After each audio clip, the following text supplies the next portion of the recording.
Hello, നിങ്ങൾ banking ജോലിയൊക്കെ ആഗ്രഹിക്കുന്നവരാണോ? അങ്ങനെയാണെങ്കിൽ ഇത് സെൻട്രൽ ബാങ്ക് ഓഫ് ഇന്ത്യയുടെ അപ്രൻറ്റീസ് ട്രെയിനിങ്ങിൻ്റെ വേക്കൻസി വന്നിട്ടുണ്ട്. 4500 അപ്രൻറ്റീസ് പോസ്റ്റാണ് നിലവിലുള്ളത്. 22/6 ലാസ്റ്റ് ഡേറ്റ് വരുന്നത്, ജൂൺ 22-ന്. വേക്കൻസി ഡീറ്റെയിൽസ് നോക്കുകയാണെങ്കിൽ കേരളത്തിൽ 14 ജില്ലകളിലും വേക്കൻസി ഉണ്ട്. ടോട്ടൽ 116 വേക്കൻസിയാണ് കേരളത്തിൽ മാത്രമായിട്ട് അവൈലബിൾ ആയിട്ടുള്ളത്. കാറ്റഗറി വൈസ് ആയിട്ടും വേക്കൻസി വന്നിട്ടുണ്ട്. ജനറൽ കാറ്റഗറിക്ക് 1903, OBC 1049, SC 701, EWS 454, ST 393, പിന്നെ PWD കാറ്റഗറിയിലുള്ളവർക്ക് 45. അങ്ങനെ ടോട്ടൽ 4500 പോസ്റ്റാണ് അതിൽ വന്നിട്ടുള്ളത്. ഏജ് ലിമിറ്റ് എന്ന് പറഞ്ഞാൽ 20 വയസ്സ് മുതൽ 28 വയസ്സ് വരെയുള്ളവർക്ക് അപ്ലൈ ചെയ്യാൻ പറ്റും. SC ST OBCക്കാർക്കൊക്കെ ഏജ് റിലാക്സേഷൻ ഉണ്ട്. FCST 5 വർഷവും OBC 3 വർഷവുമാണ് ഏജ് റിലാക്സേഷൻ ഉള്ളത്. PWBD കാറ്റഗറിയിലുള്ളവർക്ക് 10 വർഷത്തെ ഏജ് റിലാക്സേഷൻ ഉണ്ട്. ക്വാളിഫിക്കേഷൻ വന്നിട്ട് മിനിമം ഡിഗ്രി ക്വാളിഫിക്കേഷനാണ് ചോദിക്കുന്നത്. ഫീസിൻ്റെ നോക്കുകയാണെങ്കിൽ ജനറൽ EWS OBC മെയിൽ കാൻഡിഡേറ്റിന് 600 പ്ലസ് ഇൻറ്റിമേഷൻ ചാർജ് വരുന്നുണ്ട് 200 രൂപ. അങ്ങനെ ടോട്ടൽ 944 രൂപയാണ് വിത്ത് GST വരുന്നത്.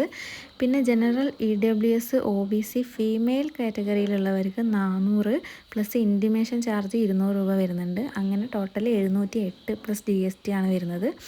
SC ST male and female കാൻഡിഡേറ്റിനൊക്കെ 236 രൂപയാണ് വിത്ത് GST ഇൻറ്റിമേഷൻ ചാർജ് അടക്കം 236 രൂപയാണ് SC ST സ്റ്റുഡൻസിന് വരുന്നത്. PWBD കാറ്റഗറിയിലുള്ളവർക്ക് ട്രാൻസ്ജെൻഡറിനൊക്കെ വരുന്നത് 236 തന്നെയാണ്. സെലക്ഷൻ പ്രോസസ്സ് നോക്കുകയാണെങ്കിൽ ഓൺലൈൻ എക്സാമിനേഷൻ തന്നെയാണ്. 100 ക്വസ്റ്റ്യൻസാണ് ടോട്ടൽ ഉണ്ടാവുക, 100 മാർക്കിന്. 60 മിനിറ്റാണ് ഡ്യൂറേഷൻ വരുന്നത്. സബ്ജക്റ്റ് ജനറൽ ഫിനാൻഷ്യൽ അവയർനെസ് ഉണ്ടാവും, 20 ക്വസ്റ്റ്യൻസ് 20 മാർക്കിന്. കമ്പ്യൂട്ടർ നോളജ് ഉണ്ട്, 20 ക്വസ്റ്റ്യൻസ് 20 മാർക്കിന്. ജനറൽ ഇംഗ്ലീഷ് 20 ക്വസ്റ്റ്യൻസ് 20 മാർക്കിന്. Central bank of India products and services ഉണ്ട്, 20 ക്വസ്റ്റ്യൻസ് 20 മാർക്കിന്. അങ്ങനെ ടോട്ടൽ 100 മാർക്കിനാണ് ക്വസ്റ്റ്യൻസ് ഉണ്ടാവുക. ഇനി നമുക്കിതെങ്ങനെയാണ് ജസ്റ്റ് അപ്ലൈ ചെയ്യുന്നതെന്നും കൂടെ ഒന്ന് നോക്കാം. ആദ്യം തന്നെ ഗൂഗിൾ എടുത്തിട്ട് അതിൽ NATS.education.in എന്ന് പറഞ്ഞിട്ടുള്ള സൈറ്റ് എടുക്കുക. അതിലിങ്ങനെ ഒരു വിൻഡോ വരും.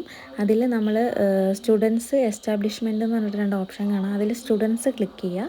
എന്നിട്ട് അതിൽ റെഗുലർ സ്റ്റുഡൻറ്റ് എന്ന് പറഞ്ഞിട്ടൊരു ഓപ്ഷൻ ഉണ്ട്, അതെടുക്കുക. അതിൽ സ്റ്റുഡൻറ്റ് രജിസ്ട്രേഷൻ ഉണ്ട്, സ്റ്റുഡൻറ്റ് ലോഗിനും ഉണ്ട്. നമ്മൾ ഓൾറെഡി രജിസ്റ്റർ ചെയ്ത ഒരാളാണെങ്കിൽ സ്റ്റുഡൻറ്റ് ലോഗിൻ എടുത്തിട്ട് ID യും പാസ്വേഡും വെച്ചിട്ട് മുന്നോട്ട് പോവുക. ഇനി അതല്ല പുതിയ രജിസ്ട്രേഷൻ ആണെങ്കിൽ സ്റ്റുഡൻറ്റ് രജിസ്ട്രേഷൻ എടുക്കുക. അപ്പോൾ അതിലൊരു പുതിയ വിൻഡോ വരും. അതിൽ നമുക്ക് എന്തൊക്കെ ഡോക്യുമെൻറ്റ്സ് ആണ് വേണ്ടതെന്നുള്ളത് അതിൽ കൊടുത്തിട്ടുണ്ട്. അതൊന്ന് ജസ്റ്റ് നോക്കുക.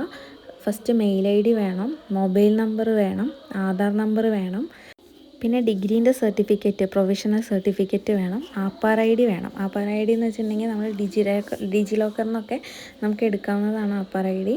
പിന്നെ അതിൻ്റെ താഴെ ഒരു ക്വസ്റ്റ്യൻ ഉണ്ട്, do you have above data to enrol എന്ന് പറഞ്ഞിട്ട് അതിൽ നമ്മൾ യെസ് കൊടുക്കുക. എന്നിട്ട് അടുത്ത നെക്സ്റ്റ് വിൻഡോയിൽ അതിൽ ചോദിക്കുന്ന കാര്യങ്ങളൊക്കെ നമ്മളുടെ പേരും ഡീറ്റെയിൽസൊക്കെയാണ് ചോദിക്കുക. അതൊക്കെ ഒന്ന് കറക്റ്റായിട്ട് ടൈപ്പ് ചെയ്ത് കൊടുത്താൽ മതി. ഇതിൻ്റെ ഫുൾ വീഡിയോ വേണമെങ്കിൽ ഒന്ന് താഴെ കമൻറ്റ് ചെയ്ത് കഴിഞ്ഞാൽ ഞാൻ ഫുൾ വീഡിയോ ഇടാം കേട്ടോ.